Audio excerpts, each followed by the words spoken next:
फालतू पैसे हैं खाने पीने से अलग। உங்ககிட்ட வீணான தனம் இருக்குது, சாப்பாடு பிறகு குடிக்கிறீங்க, அதை தவிர. तो क्या करो? அப்போ அதை என்ன செய்யணும்? अखबार में डालो, நியூஸ் பேப்பருக்காக யூஸ் பண்ணுங்க, நியூஸ் பேப்பர்ல போடுறதுக்காக யூஸ் செய்யுங்க. तो सभी सुने तो सही। அப்போ எல்லாருமே கேட்பாங்க இல்லையா? ये क्या कहते हैं? எல்லாருமே கேட்கட்டும் இவங்க என்ன சொல்றாங்கன்னு. ऐसी युक्ति से लिखो। அப்படி யுக்தியாக எழுதுங்க. ऐसे नहीं सीधा सीधा। அப்படி இல்ல, நேரடியா எழுதுற விஷயம் இருக்க கூடாது.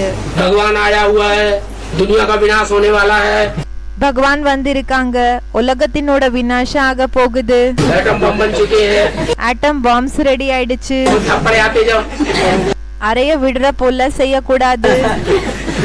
अरे हम इतना बड़ा बड़ा कारखाना बना के बैठे हैं। ஜனங்க என்ன யோசிப்பாங்கன்னா, அரே நாங்க இவ்வளவு பெரிய ஃபேக்டரிகளை உருவாக்கி வச்சிருக்கோம், बड़ी बड़ी बिल्डिंग बना के बैठे हैं, இவ்வளவு பெரிய பெரிய பில்டிங்ஸ் ரெடி பண்ணி வச்சிருக்கோம், मल्टी स्टोरी बिल्डिंग हमने बना के रखी है, हम किराया हमें मिल रहा है, மல்டி ஸ்டோரிட் பில்டிங்ஸ் நாங்க ரெடி பண்ணி வச்சிருக்கோம், கட்டி வச்சிருக்கோம், நமக்கு வாடகை கிடைச்சிட்டு இருக்குது, लाखों रुपया, லட்சக்கணக்கில் ரூபா. और ये कहते हैं दुनिया का विनाश होने वाला। பிறகு இவங்க சொல்றாங்க உலகத்தினோட விநாசமாகும்னு. नाराज हो जाएगा, அப்போ அவங்களுக்கு கோவம் வந்துடும். तो युक्ति निकालो, அப்போ யுக்தியாக சொல்லுங்க.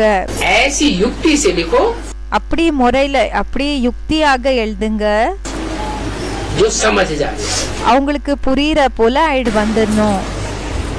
बाकी पैगाम देना कोई बड़ी बात नहीं है। மற்றபடி அறிமுகத்தை கொடுக்கறது பெரிய விஷயம் ஒன்னும் இல்ல.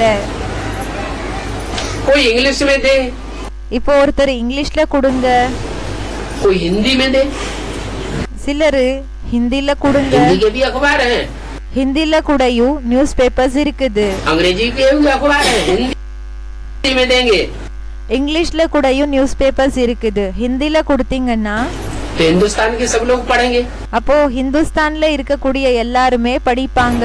इंग्लिश में देंगे तो सारी दुनिया இங்கிலீஷ்ல கொடுத்தீங்கன்னா முழு உலகம் की समझ में आएगा। முழு உலகத்துக்கு புரியும். हाँ, कोई अखबार वाले तुमसे पैसा लेंगे, சில நியூஸ் பேப்பர்காரங்க உங்களிடம் இருந்து பைசாவை வாங்குவாங்க, தனத்தை வாங்கிக்குவாங்க. कोई पैसा नहीं लेगा। சில பேரு எடுத்துக்க மாட்டாங்க. अखबार वालों को तुमने समझा लिया युक्ति से, ஒருவேளை நியூஸ் பேப்பர்காரங்களுக்கு யுக்தியாக நீங்க புரிய வச்சிட்டீங்கன்னா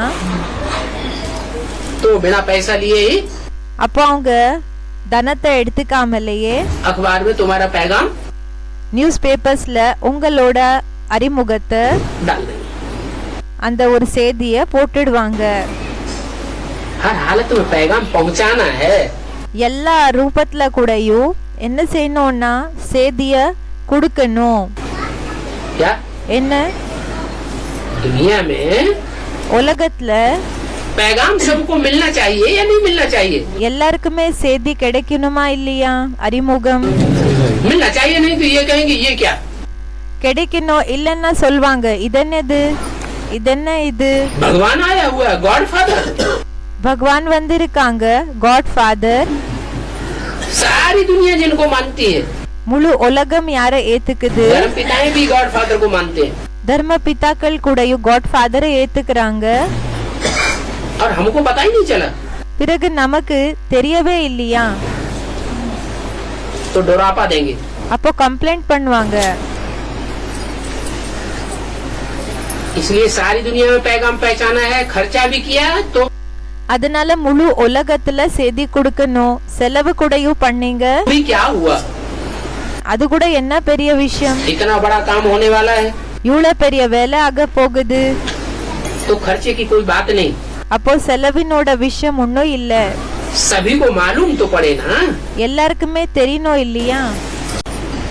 सबसे बढ़िया तरीका है, எல்லாத்தை விட நல்ல முறையா இருக்குது, अच्छी अच्छी स्लोगन्स बनाए जाए, நல்ல நல்ல ஸ்லோகன்ஸ் ரெடியாக இருக்கு, एडवांस की, அட்வான்ஸ்டு. और वो अच्छे अच्छे स्लोगन्स அந்த நல்ல நல்ல ஸ்லோகன்ஸ் पोस्टर्स में छपा के, போஸ்டர்ஸ்ல பிரிண்ட் பண்ண வச்சு, जहाँ प्रोग्राम होता है वहाँ चारों तरफ எங்க ப்ரோக்ராம் ஆகுதோ அங்க நாலா பக்கம் जो बस स्टैंड वगैरह है, பஸ் ஸ்டாண்ட்ஸ் அதெல்லாம் இருக்கும் இல்லையா? खास खास जगह है, விசேஷமான இடம் என்ன இருக்கு? वहाँ चिपका दिया गया। அங்க ஒட்டிடணும்.